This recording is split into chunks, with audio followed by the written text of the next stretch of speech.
about non-surgical procedures, mainly fillers. Now, as I mentioned, that's very common now. It's very popular in UK. I'm based in London. I have a clinic in Harley Street, and I've been practicing in aesthetics for a year and a half.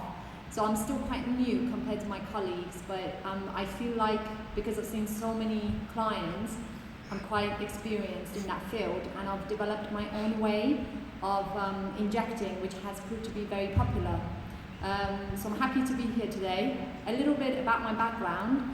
I have a PhD in biochemistry, so I have really good knowledge of how products work. And then I did a degree in physician associate studies, which started in UK in 2008. I qualified in 2010, and then worked in general practice for a year and a half before going into clinical trials. So I've worked in a number of fields, CNS, oncology, currently I'm working on Alzheimer's, but on the side I run my clinic. I work in the clinic mainly on weekends. Okay, so my talk today is about using multi-small injection sites in preference to massaging. Now, massaging is, I know it's very big, I know everybody massages in their fillers, but basically what I've come to realize that actually massaging is not that imperative, is not that important. If you're injecting adequate amounts of the filler and you're injecting it in the right way, you may not actually need to massage that much. And I will tell you why I feel that way.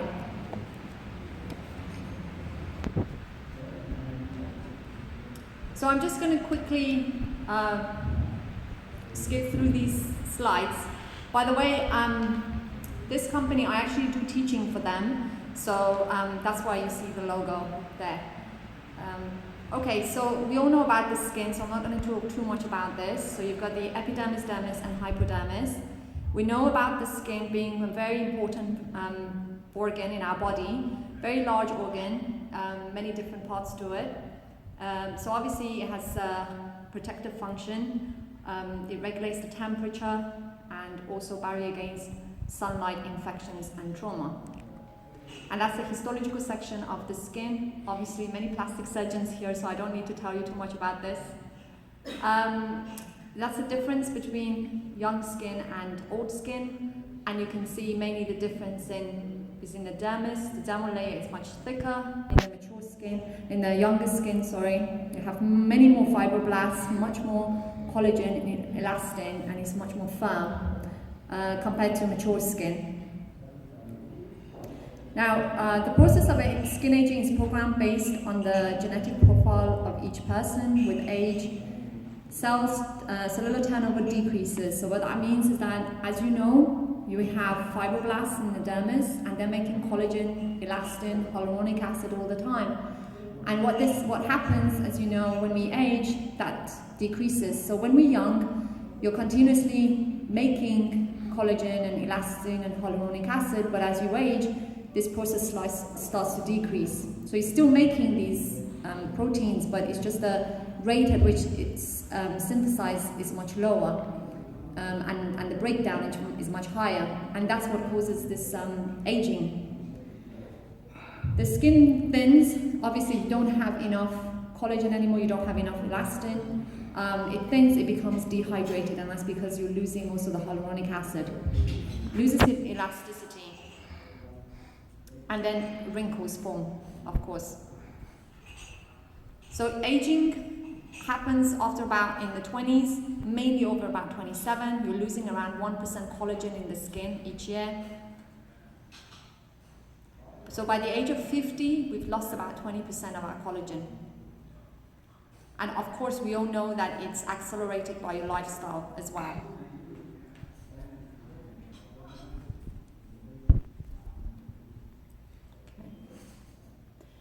So it's not just the volume loss in the actual dermis. You're actually losing, as you know, the bone starts to disappear, you get muscular contraction and fat patch shrinkage. So this is just to show that we have various forms of wrinkles, as you know. You have the fine lines, which appear they're mostly in the epidermis and the top layer of the dermis, and then you have the deeper ones that go into the dermis. Okay, so these wrinkles, obviously, they're because of a decrease in elasticity. As I mentioned, is because you're losing your collagen, elastin, hyaluronic acid, and it's the collagen that gives the skin its strength. So that's the collagen fibers. Elastin that gives it its elasticity. And obviously losing these, as I mentioned, leads to altered structure.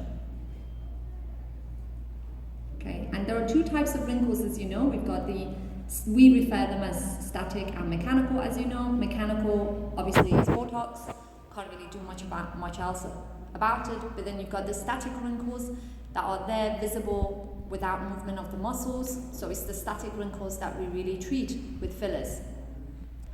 And at the moment in UK, we have 3 types of fillers. Of course, not so much collagen, but collagen injections are now starting to become more common. But when I say injections, I mean not in terms of the filler, because obviously, as we know, the collagen fillers, because of their tendency for allergic induction, they're now not being used anymore.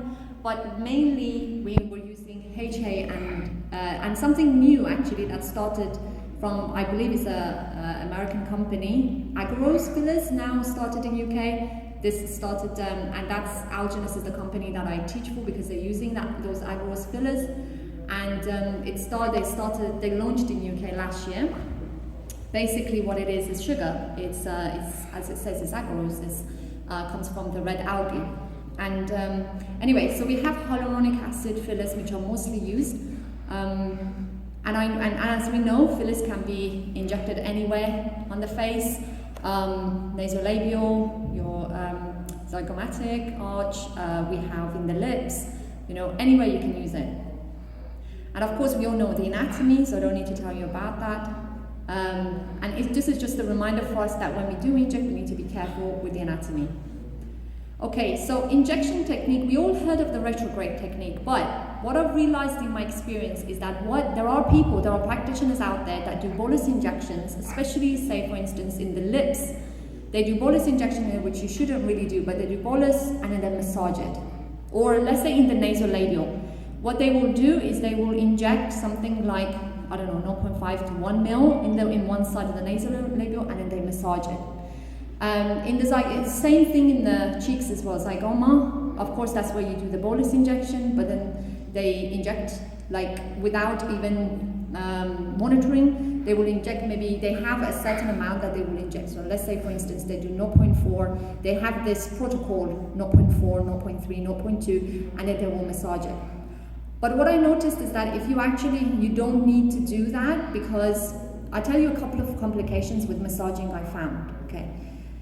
Now, first of all, when it comes to, the way it works is that when you're injecting a filler, the way it works is that the filler, even though if you do intradermal injection, the filler, what happens is it has a tendency to go down to the hypodermis. The hypodermis is the softer part of the dermis, and it tends to sink down to that area. It just does. Causes a stress, because it's a mass, you're putting a mass into the skin. And it causes a stress. This stress signals, as a result of that, the signals go back to the dermis, and in the dermis, it stimulates collagen formation, elastin. So you're actually not only injecting fillers, but you're actually stimulating this process of collagen formation. And this was actually a published study I'm referring to. So what you're doing is you're actually starting this whole collagen production. This happens sort of straight after you inject the filler, but then it carries on. And then in the paper, they've actually looked at sort of how much the filler actually reduces. So after 1 month, the filler drops down to about 50%. After 3 months, it drops down to about 20%. Now, the thing is, because if you think about it, if you inject and the filler is going, you're injecting the filler where you want it to go. Now, what happens is if you start injecting too much, like a bolus, and you start massaging it, what you're doing, first things first, is you're moving the filler, so the filler doesn't sit where you want it to sit, because you want that mechanical signals to happen where you want it to happen. But what happens is first you have a tendency to increase the migration of the filler, And also you're affecting the mass, because of course with mechanical manipulation, you're increasing the tendency of the filler to break down. You're helping those enzymes, especially with HA fillers, to break down the HA. So that's what I thought. So now what we do is we do this retrograde technique, but you do multiple injections. So of course when it comes to fillers, preparation is very important, assessment, talking to the patient, making sure you know what the patient needs and are happy with. The most important thing when it comes to fillers as well is lips. Lips is a big thing. You know, this whole Kylie Jenner trend is big in UK at the moment. Everybody wants the whole Kylie Jenner celeb look. So that's really important to find out what the client wants in terms of the look.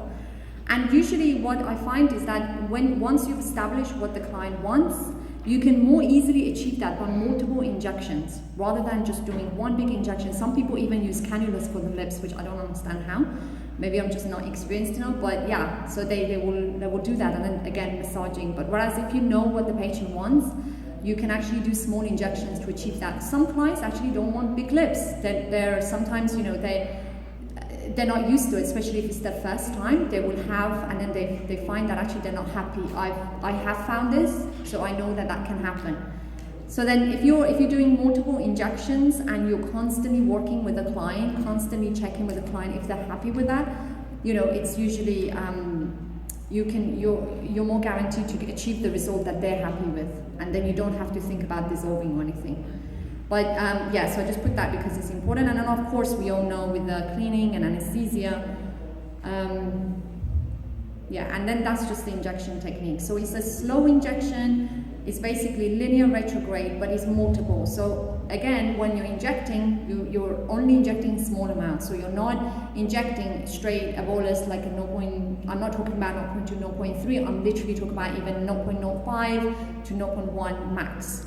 And you're just doing multiple injections along the line. So that's just for the nasolabial, and it's the same thing with the lips, same thing with the cheeks. And honestly, like I find when I do in the nasolabial, like I never need to massage, because you know, the massaging is if you have any lumps, if you have any uneven distribution of the filler, nothing. So once it's there and you've seen the result, I just say to the patient, you know, if you need to, if you feel any lumps later on, then massage it, but otherwise.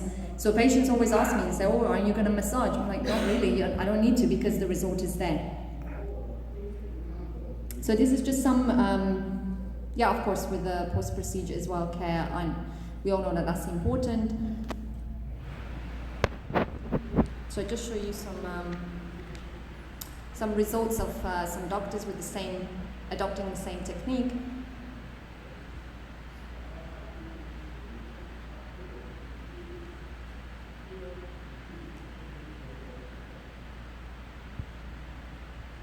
And this is just to show you that you can actually use this technique anywhere. Like I said, you know, we have in the lips, in the nasolabial, and actually in the cheeks, anywhere that you need to inject without having to, like I said, bolus. This sort of result, so this is from one of my colleagues, but actually I have noticed myself, I've witnessed myself, where one of my colleagues actually does the whole bolus thing, and his client was very, very unhappy, in pain, because she had a whole mass of filler in her cheek. So to avoid those sort of complications, this is ideal. Thank you for your attention. Any questions?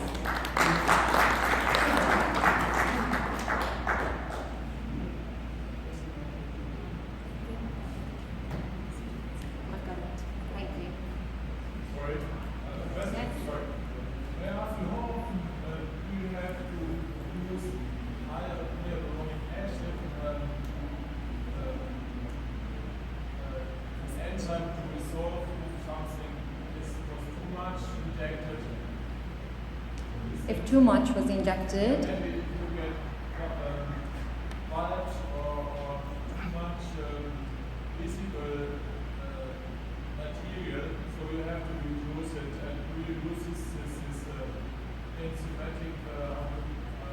Okay, honest, hand on heart, I've never, because I've always adopted this technique, and initially when I started, because I first worked for 6 months in another clinic, and she was using the typical, you know, injecting, massaging. And to be honest with you, in the 6 months, she had like at least 3 clients who came back and had to get their filler dissolved. When I set up my own clinic in the year and a half, I've never used the hyaluronidase. Just recently, one of the other ladies that I trained, she actually called me to go and do the hyaluronidase on one of her clients. Not because it was too much, it was perfect. However, the client just wasn't happy because it looked too big for her. So yeah, you know, I've never done it myself, but yes, I do it for other people. That's why I really promote this technique that, look, don't do it too much. If you do little by little, sometimes, for instance, I even tell my clients to come back for another session, because I feel like, you know, sometimes you need to let the filler settle. It's just because of the mechanical properties of how the filler works that this sort of technique just works so much better, and you get much better result with it. It's more natural. How long does the filler stay? Okay, we're talking about general HA fillers. So the paper that I referred to, so after they've actually shown using sort of studies, they've shown that after 1 month the filler drops to 50%, and after 3 months it drops down to 20%. So, and this is just any HA filler, and I believe that regardless of the brand of the filler, or regardless of how they whether it's been cross-linked or whether it's in pores to remain in the skin, I think because of the availability of the hyaluronidase, you know, the enzymes, the natural enzymes, I think regardless of what sort of a filler, the HA filler, it will drop down to about 20% by 3 months. So even though filler brands, you know, they say that it can last 6 to 12 months, I think it's a little bit less based on this study. However, I also find that depending on the clients, so you can use the one brand on, you know, the same brand on 2 patients, and for one person it can last, you know, 6 months, one person it can last 1 month. And I feel like, and I've come to think that maybe we actually have, because you know you have 3 isozymes of your enzyme that break down the hyaluronic acid, and I've come to realize that maybe we actually have different proportions, you know, maybe 2 different people have different amounts of the enzyme in the body, so they have different tendencies to dissolve. So there's no one set answer really for that.